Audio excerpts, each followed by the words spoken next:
On today's episode of the Redeemed Marriage Podcast, we are going to dig a little deeper into some topics that we have covered recently on our podcast.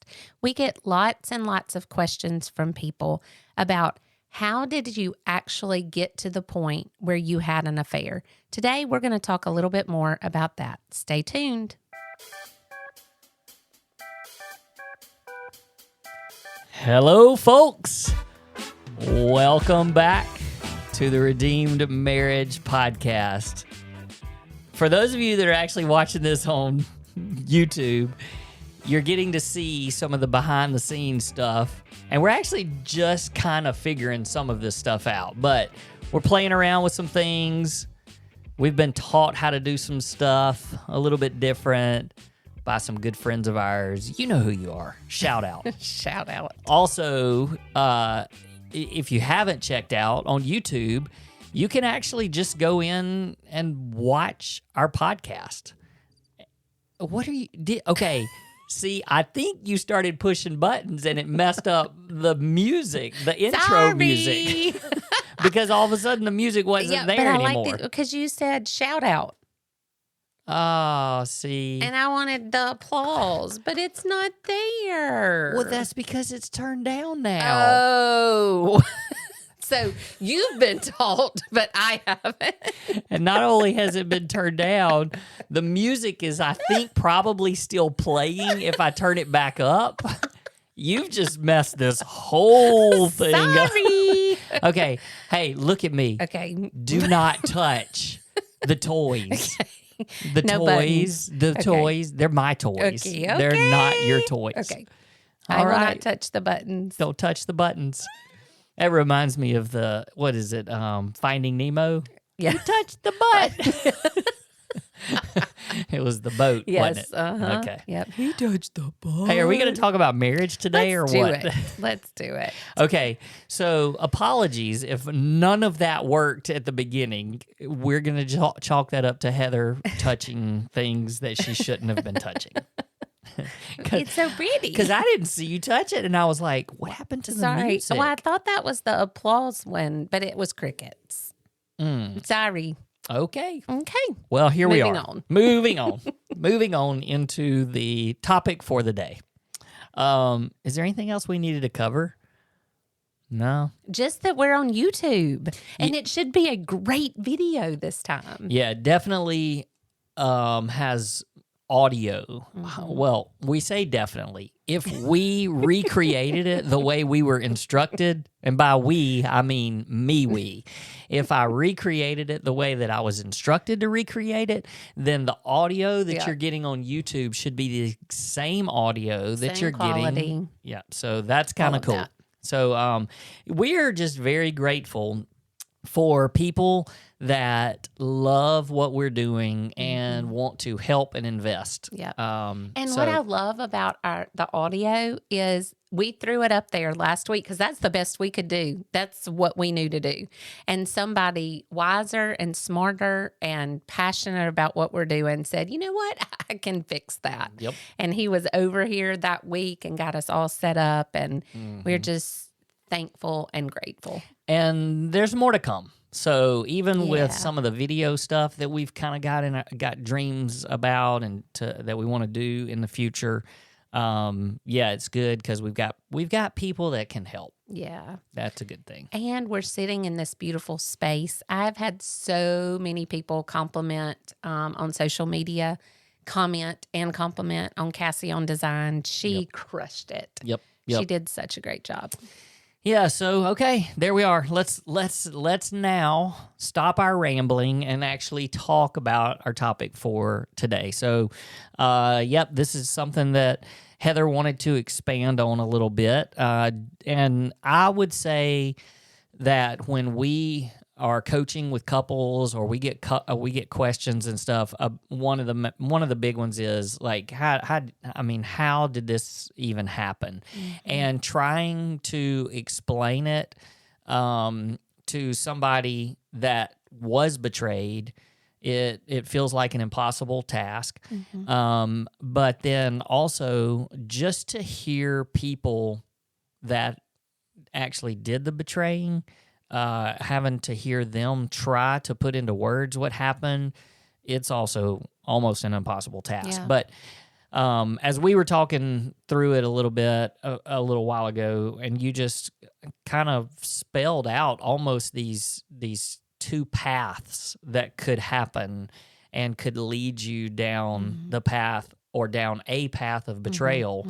And you know, what we say today might give you a little bit of a give a little insight and a little glimpse at least into our story.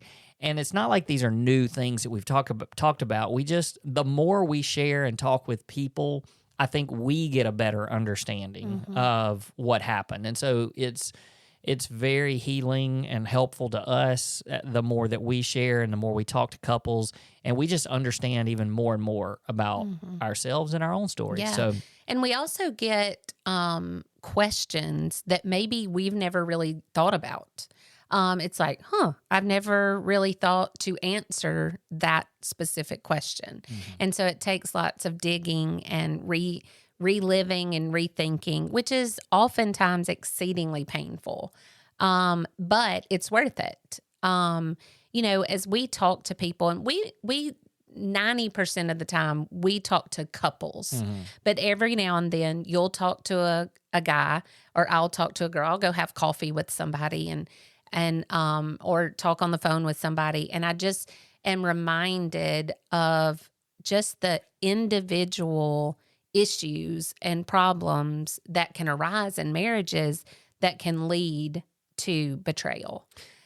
Yeah, I was just going to say, you know, recently our passion is talking to couples. And so we get to do that a lot, and we love it because we're together doing it. But recently we have had, I've had some guys that I've started meeting with just one-on-one, doing some mentoring. And these are people that we've done marriage coaching already with as couples. And so now being able to sort of journey just on the guy side, and you journeying some with some ladies. And, you know, I just think it's been real, like you said, it's been really helpful to think through some of this stuff and talk through some of this stuff that maybe we don't always do as a couple and with another couple, and just dealing like what you said with some individual stuff that goes on. Right. And I know it's been really helpful to me. I've really enjoyed spending some time just one-on-one with other guys. Yeah, agreed. And same with me. And, you know, it's scriptural for you to pour into younger generations. And I'm not saying that we only meet with people who are younger than us. Right. But I mean, it's biblical. It's what we're supposed to do as believers, is pour into other people, especially on things that God has taught us. And so just through some of those conversations, of course, one of the things that comes from our podcast is that we start getting questions about that. I keep having to lean up. If you're watching our video, I love to make eye contact with you. I know. I've got to adjust the arm of our boom stands a little bit better because it's like I'm, looking through. I'm just trying to catch you through these little cracks in the boom stand, but it's okay. Do I look prettier through the cracks?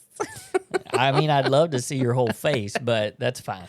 All right. So, what I was going to say is, I feel like through these discussions and questions that we get from people about our podcast, they just want a little more depth. They want a little bit more. And sometimes I feel like, gosh, we told everything we could have told, but it's the why behind some of it. And I get asked all the time, how did you get there? Like, how did you possibly have an affair? You know, and that's so hard to put into words, but oftentimes I want to relive it.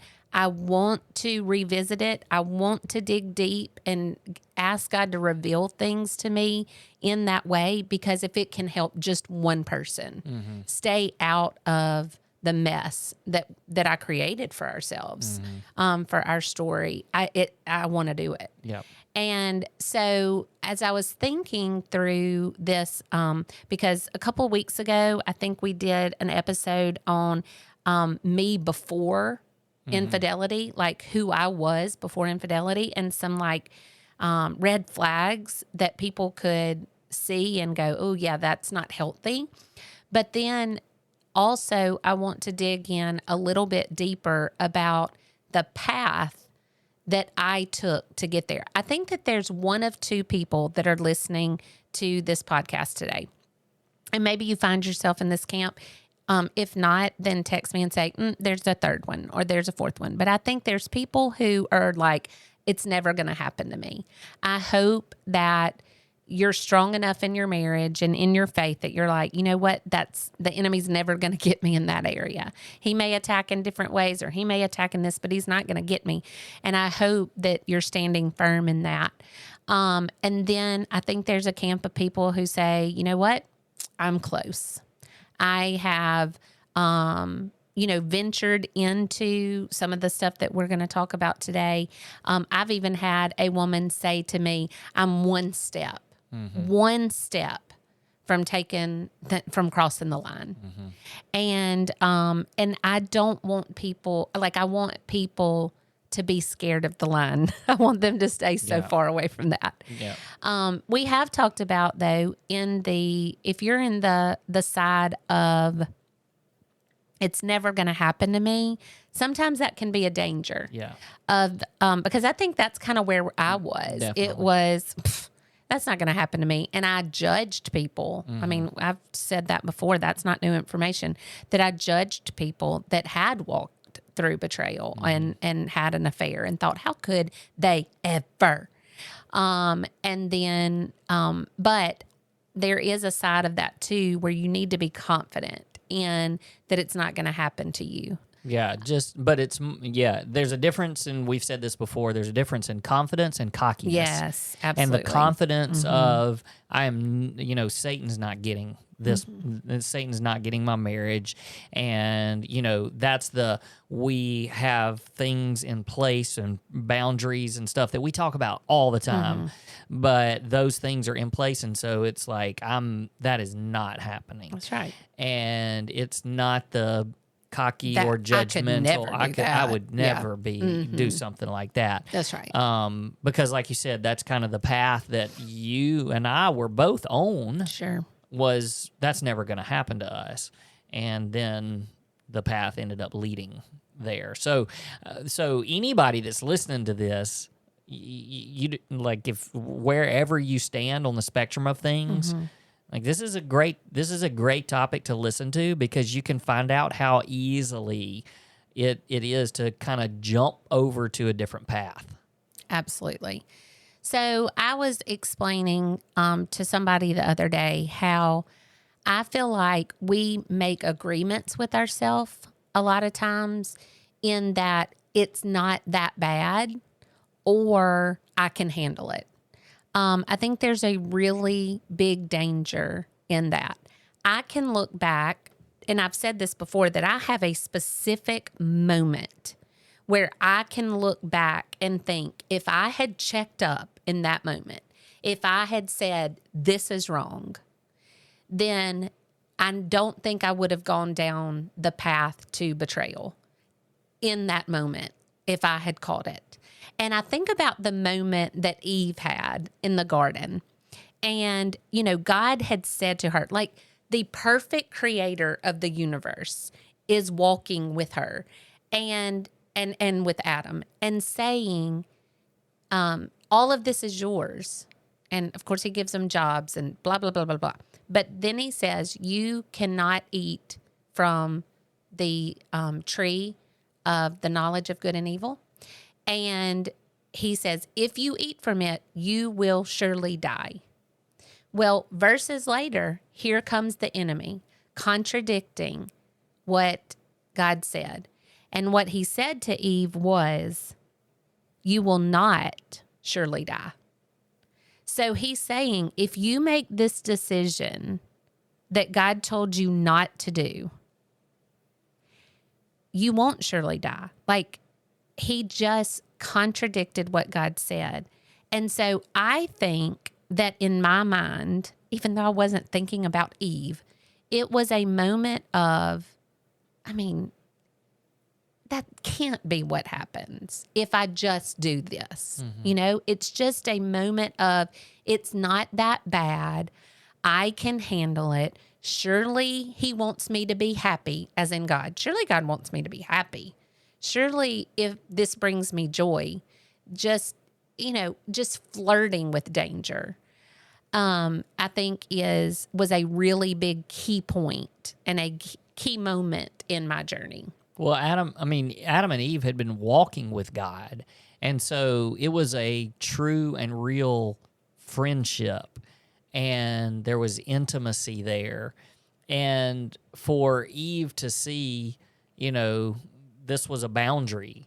And God said, you can't have that. Mm-hmm. And when the enemy got into her head to say, now really? I mean, God, you and God are tight. Like, you really think that by eating that you're gonna die? Right. Like he loves you. I mean, and those are the kind of things that you start thinking of. You know, no, I mean, this is not that bad. And you know, you've said it before. God wants me to be happy, and I'm not gonna go to a point that's further than that's too dangerous. It's not going to get that far. And it's just the one step closer down the path to destruction. Yeah. So there's a couple of different scenarios that I want to talk about in marriages.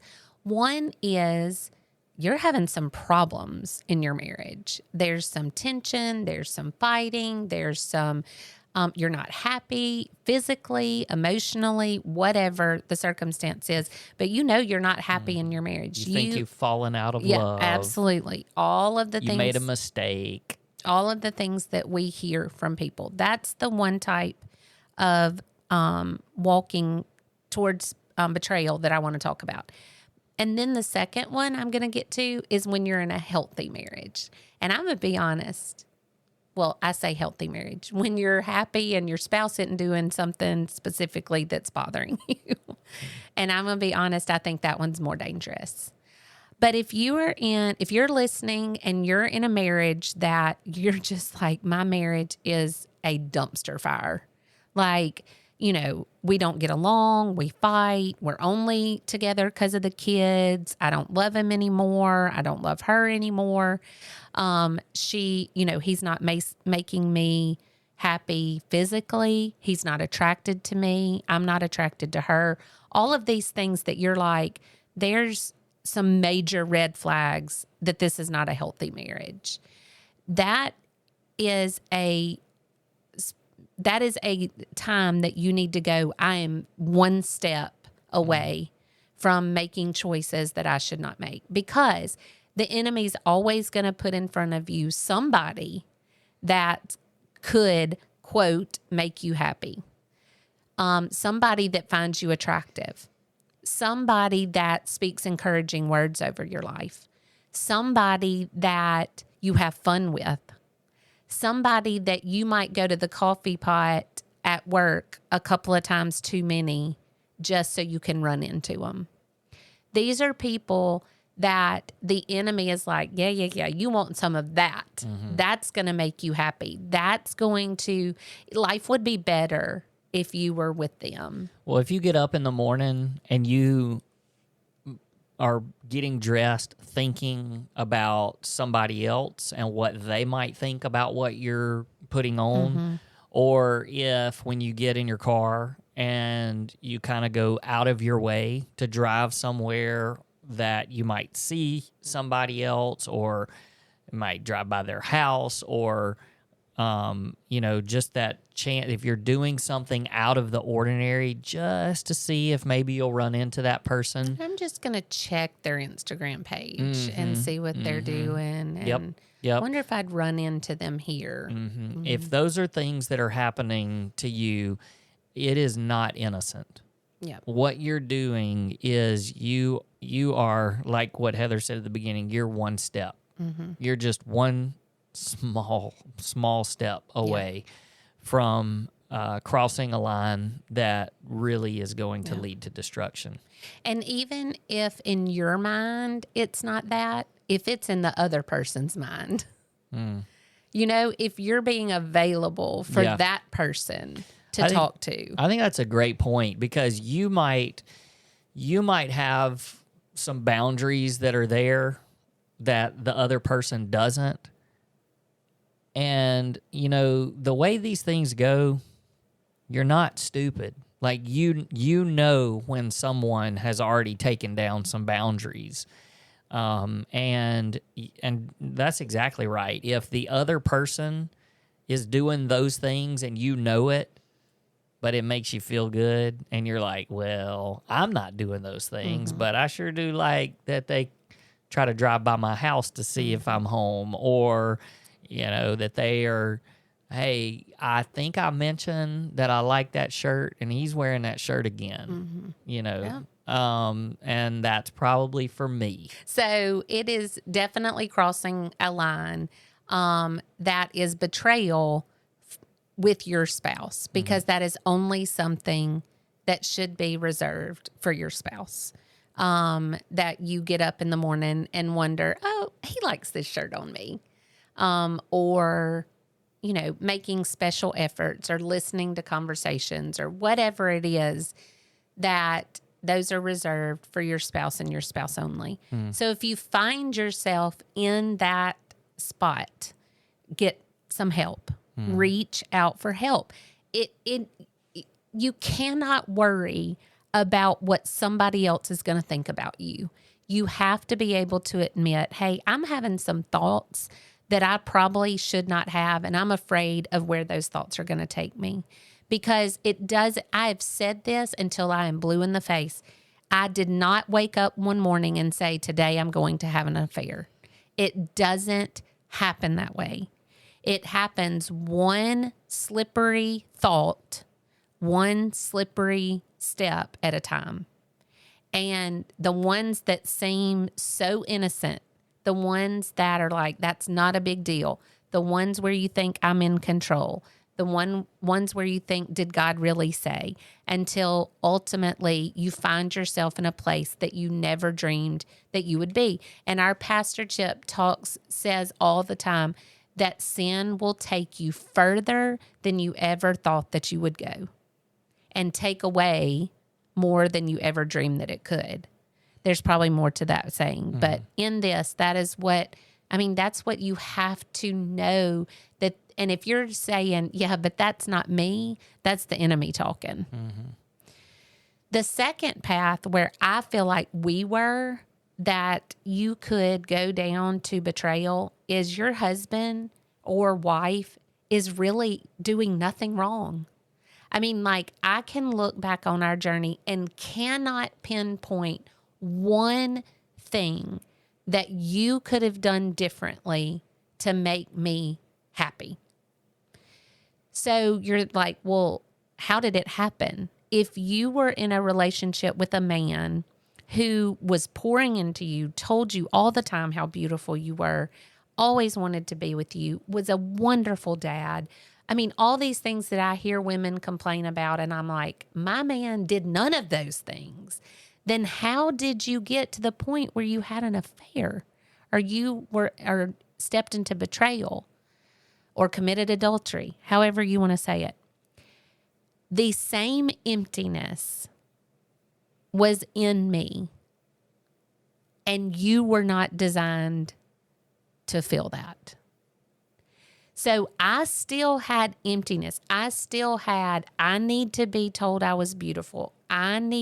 Even though you were doing those things as my husband, there was something in me that needed to be filled, and no one was designed to do that except my relationship with the Lord.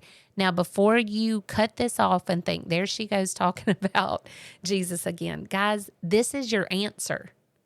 This is your hope. If you find yourself unfulfilled, if you find yourself thinking, I mean, it's not that he's doing anything wrong or she's doing anything wrong. I'm just not happy.